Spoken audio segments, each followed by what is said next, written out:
Good evening, ladies and gentlemen. This is once again Dark Slayer Reem from How Tessia Gaming. And pretty much all week I've been wanting to go ahead and do a Phantom of the Kill video because they've got quite a few events going on right now. And ultimately, I feel as though if you were going to try and get into the game, now would be a really good time to do it. They got some decent summoning events.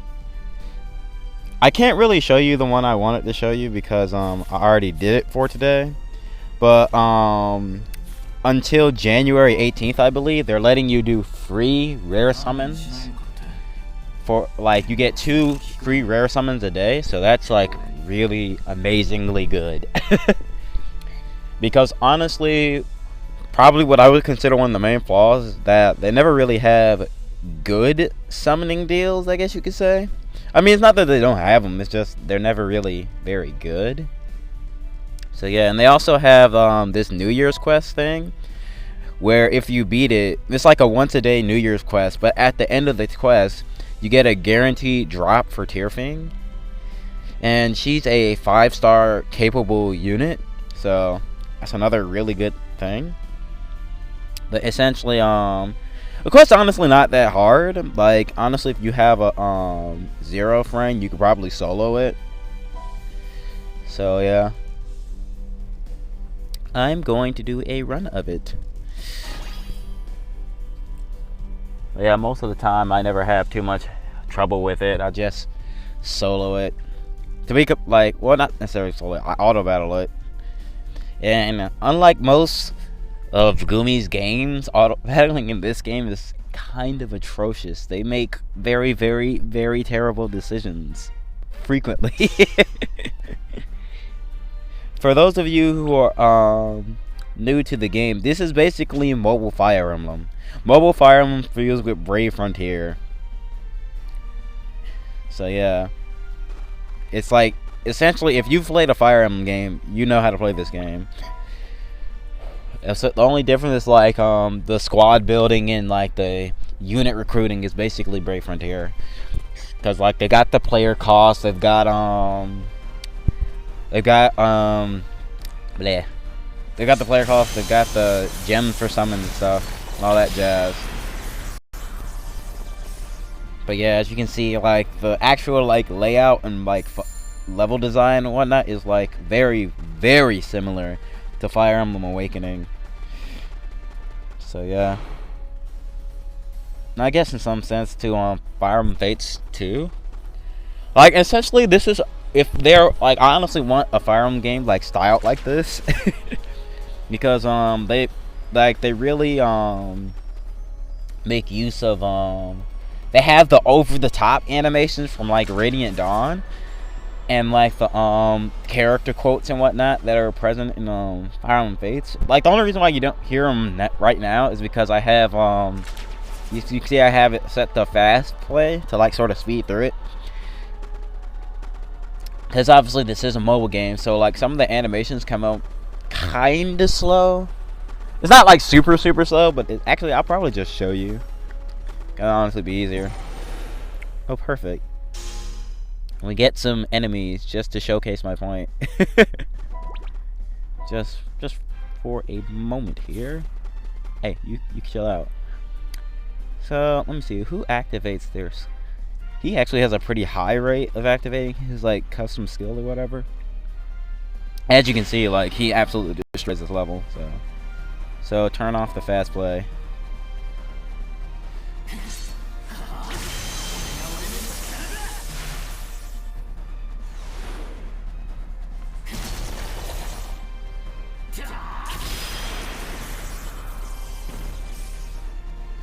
Bodied.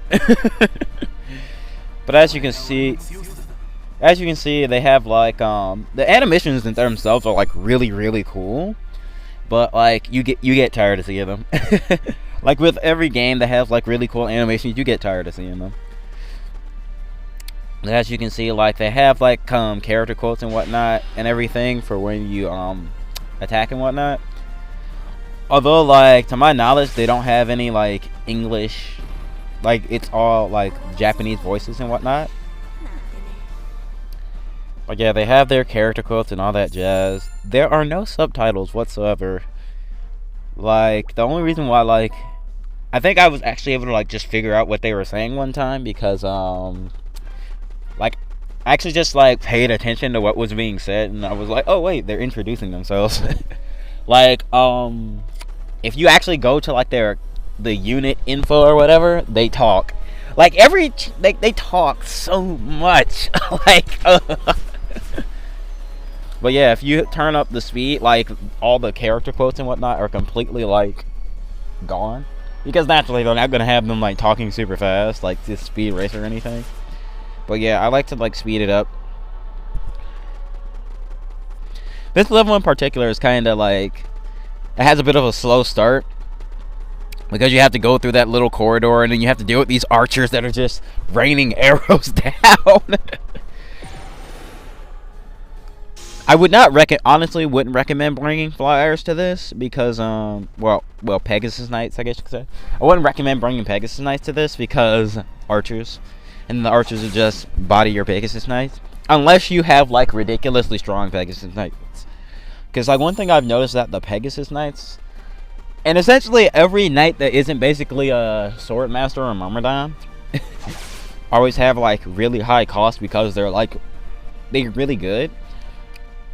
And from what I've noticed, like the sword masters and junk, they're also really good because they have like the high hit rate, the high crit rate, and like they usually have very decent evasion, so they almost never get hit. But like they're all like kind of squishy, I guess you could say, unless you have like 5-star sword masters. Like sword masters are just squishy in general. Although I guess that at this point, since they're like 5-star, they're true blades. Because I think the 3-star version is called Myrmidon, and then 4-star is Swordmaster, and 5-star is True Blade. But basically, it's like exactly like Fire Emblem, and I love it because of it. Wow, it's only been 7 minutes. The babble. But yeah, a lot of the event quests are gonna take a minute. I guess if you play Fire Emblem, you should be used to that. Because I mean, it's Fire Emblem. Fire Emblem maps just take a while. I'm not sure if you guys can hear the heater, but I'm like right next to my heater because it's really cold. Because like there's recently like a bit of a snowstorm here in Georgia. Like in like Atlanta, like whenever there's like any snow whatsoever, they just shut everything down. And I'm like kind of like salty about it because I was gonna go to the store and get groceries. But then they were like, oh, by the way, everything is closed. Ugh, it's a bummer. So, yeah. You just get to hear my off-topic rambling. So, I guess while we're just watching the auto battle, you get to hear me tell stories about this game and why I love it. So, I'm not sure if you've noticed at this point, but, yes, that is Selena from Brave Frontier. Because interesting thing about Phantom of the Kill, it's actually made by the same people who've made Brave Frontier, published it rather, which is Gumi. Like they published Brave Frontier, Phantom of the Kill, Brave Exvius, Chain Chronicle, and by the way, I actually played all 4 of those games. Yeah, I played all 4 of those games. I played Chain Chronicle. Honestly, Chain Chronicle I played a lot up until it got shut down, like about a year ago. And honestly, like, I was so depressed about that because like I like whenever with Gumi games I tend to play them a lot because like I just love their games because they make good RPG games. And like I'm in some of the games, Brave Frontier more than the others, I put a lot of money into the game. Not like any ridiculous amount, like okay, let me put it like this. I might spend like $10 once every 3 months. So it's like I put money into the game, but not like a stupid amount. But like with Brave Frontier, if you looked at like the entire amount I spent, it would only be high because I've been playing the game for like 3 years. And like with I got completely off topic, but I was talking about like anyway, there was a crossover between Phantom of the Kill and Brave Frontier, where like the Brave Frontier people came to Phantom of the Kill. And like, if I recall correctly, it was Vargas, Selena, To be completely honest, I'm not even sure if because like I have the Japanese version of Phantom of the Kill as well. Because when I first heard that they were making an English version, I immediately downloaded the Japanese version so I could already have a handle on how to play the game and whatnot. And like the Brave Frontier crossover in the Japanese version got like what is her name? Maribel? Mary? I can't remember her name. Michelle. I think her name was Michelle. The fire axe lady or whatever, who's got a grand quest in Brave Frontier. Anyway, she was in the crossover. Lucina was in the crossover. Lunaris was in the crossover. And then you have Vargas and Selena. Those are the people who I know were there in the Brave Frontier crossover here, because like they actually did it twice, one last year and one this year. I completely missed it because like with the Gumi games, Brave Frontier is probably the one I play most consistently, but a lot of the times I'll just get like really inactive in them for like for extended periods of time, then I'll just come back. But anyway, like when the Brave Frontier crossover happened here, they had Lunaris, Selena, and Vargas. Because as you can see, my Zero is using the Dandelga. And then the Brave Frontier side, you got Zero, Levitine, and Tyrfing for that crossover. Actually, I'm going to show you like which units were in Brave Frontier. Because I actually have all of them. I was like, oh my gosh, Phantom of the Kill, Zero is here. Because like this dude is just like one of my, like I like his character design and just everything but the character. Like he's got like the whole Ragnar the Bloodedge design thing going for him. And then on top of that, can you see his class from here? But oh, you could if I move that around. But as you can see, he's a True Blade, so he's a Myrmidon. And anyone who knows me from the Fire Emblem community knows I love like Myrmidons, Swordmasters, and True Blade. I just love that class line. And then Levitine was also there. But like for some reason she only has like, I think like she only goes up to like 5 stars from Chuck, and I'm like, what is this mess? Because like Zero gets like an Omni form, and I'm just like, what is this? And then oh yeah, and then the third unit was Tyrfing, who was actually over here, and she gets a 7-star form, I believe, in Brave Frontier. Like I have all 3 of them. Now Zero I actually use quite a lot because he's really good. Like he's really good. Like he's honestly best used as like a spark buffer type unit, like spark damage buff. So yeah, I'm supposed to be talking about this game. Like, okay, one thing you'll notice when you'll see me talking about like the various Gumi games is I will talk about them all interchangeably because I play pretty much all of them. But yeah. But after the level, I wanted to like showcase like just the various features of the game, I guess you could say. So like, I'm gonna say this now: if you have any intention of getting the game, download it on Wi-Fi. Download it on Wi-Fi. You do not want to try and download this game through data, because it like, not only is it huge, but it takes forever. And oh my god, she's no. Oh god. Ah! This is terrifying. I should have been paying attention. She's gonna get killed. Now, for those of you who are familiar with the Fire Emblem games, you know you don't want to let your units get killed. But no, remember what I said? It was like similar to Fire Emblem Awakening. The reason for that is because permadeath is not in this game. Thank God. Because that, like, having permadeath in a game where you have to like gachapon your units would just be absolutely atrocious. But yeah, like, you still don't want to let your units die, because if your units get killed, their weapons break. And repairing weapons in this game is honestly a pain. So it's like you really never want to let your units get killed, especially if they're using like higher rarity units, weapons and whatnot.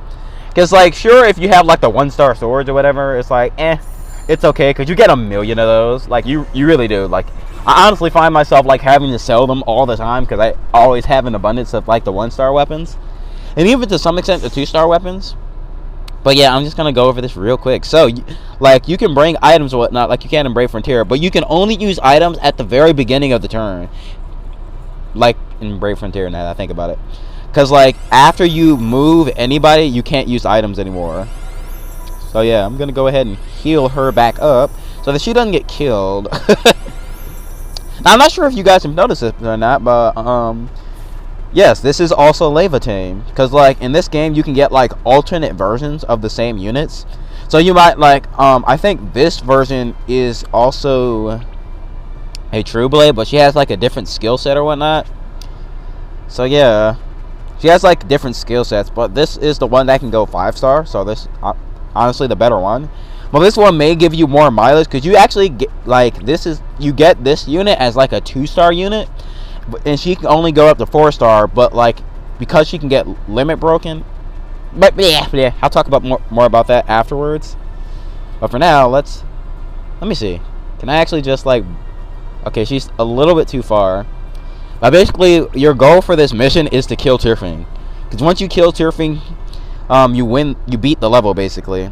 And, like, Tyrfing is a guaranteed drop, so, like, that's my favorite thing about this. And honestly, if anything, I would say, like, that's one thing I like about Phantom of the Kill, is that while no, they never have any good rare summon deals, there's not any real reason you have to feel like you have to summon. Like, there's no thing where it's like, oh man, I missed this summon thing, so, like, or if I don't rare summon, I won't have any good units. Like, a lot of the units that you can get from, like, honor summon and, like, just quests in general, they all can get, like, really strong. So you never really have much of an issue. Because, like, actually, I don't actually even think I have a unit on my team that's not a free unit. Like, because Zero you actually get from just, like, playing through the tutorial or some junk. But you get them at 3-star, and you have to evolve them up to 5-star. But, like, Zero is free. Levitain is free. Masamune is free. Selena was free. Selena was, like, the one you got from beating the Brave Frontier questline. Tyrfing, as you can see, you get from beating this. So she's also free. And I'm pretty sure she'll be added to the Honor Summon Gate. Like, I'm like 99% sure, because she's in the Honor Summon Gate and Phantom of the Kill, the Japanese version. Actually, that's a terrible comparison. Because, like, the Japanese version is completely different. But yeah. But yeah, there's a lot of, like, and it's not even just that you only get, like, Myrmidon type units for free. Because, like, I have a lot of units. I just prefer to use Myrmidons because they're my favorite type of Fire Emblem units, period. And, like, I never use archers. I'm going to be honest. I never, ever, ever, ever use archers in this game. I have never used an archer. Like, I actually don't even think I used, like, the archer you get from the tutorial. Like, I think I, like, immediately benched her. Okay, now to beat the level. No, I just realized something. Ah, dang it. There's no way she's surviving this. Rip. I was gonna go ahead and get the little item that was in the corner over there. I noticed it too late. But as you can see, it's a guaranteed drop.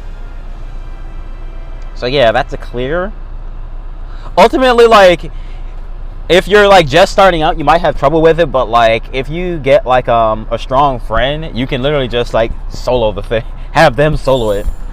Like, honestly, if anyone needs help, just let me know, and I'll change mine later to Selena, and you guys can add me, and then just use my Selena. She'll just clear the thing for you.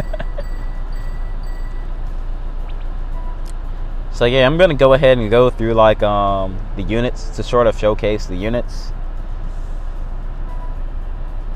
Here we go. View units.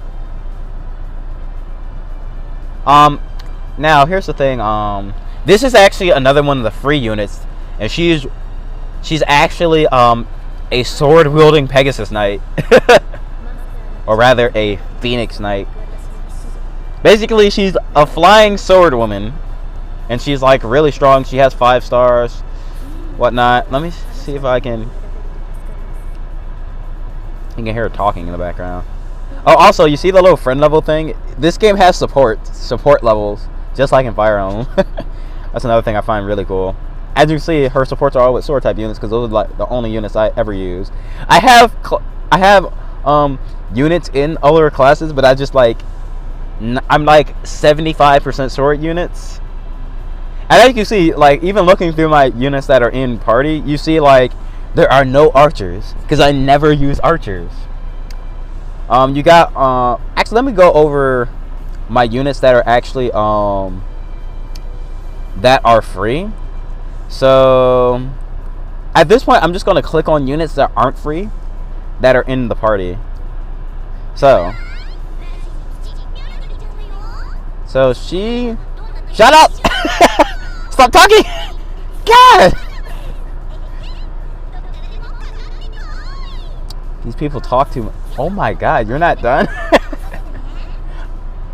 Are you done? God. See, this is why I usually turn off the voice clips in this game, because they talk too much. But anyway, she's honestly though, she's what actually I think she was the first rare summon unit that I actually got that was actually like super strong or whatever. The first like 4-star up, actually the first 5-star capable unit that was 4-star up that I got from rare summon. Blah. That was hard to say. But anyway, she's not free. Like you can't get her from like honor summon to my knowledge. No, you can get all of them from honor summon.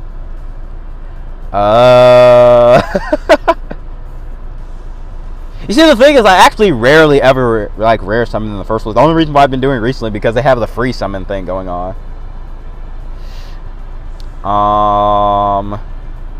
Yeah, literally all of these units are free units. Now this is the first unit I actually summoned that was like 5 stars right off the bat. Shut up. All my archers just sitting here at level 1. Now you see the 1-star archer I have that's not level 1? That's the one you get in the tutorial where they force you to use the archer. I like the gun mages in this game because a lot of them are decently strong. Gun mages are they're your mages and whatnot, and like honestly I feel they're really well balanced in this game because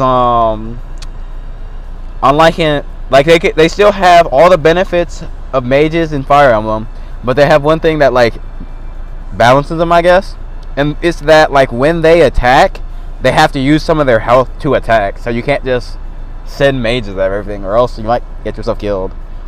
And then the healers are the kind of similar, where they have to expend their health to heal people, but when they hit people, they get their health back. So it's like I feel as though this game has a really good balance between like what the units can do. I'm fairly certain that this unit right here is a rare summon unit because like I think she was one of the units I got from like the free one.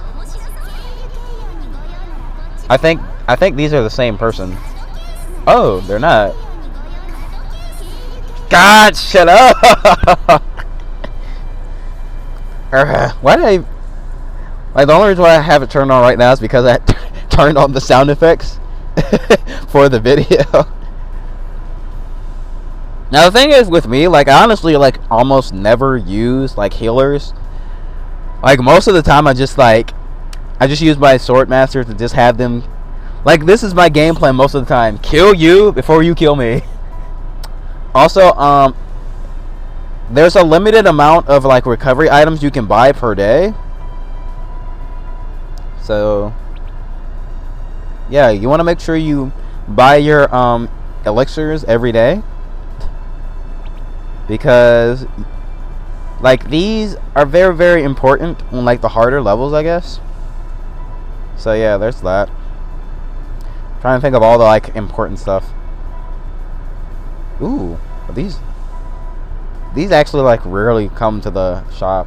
Well, that's another thing. Like the shop like changes every single day, so it's like XP tonics are there every day, but like everything else is just like it's random and up for grab and whatnot. So yeah, pretty much everything else you would find out by playing the game. I'm just trying to cover the basics. The story is alright. I can't really tell you much about it because like I haven't played through the majority of it yet. The event quest is where I spend the majority of my time. I spend the majority of my time grinding because I'm an obsessed level grinder. Character quest is basically when you get a 5-star unit, they get like a character quest, and it helps you like like when you complete a character's character quest, you unlock their like special skill or whatever. Coliseum is the arena basically, and here's why I love this game: multiplayer. Basically, you can play live online battles with your friends through multiplayer, so you can actually play against your friends in this game. And that's one of the things I love about it. Alrighty. Yeah, I'm gonna go ahead and do this. Oh, an interesting thing about like the free AP thing.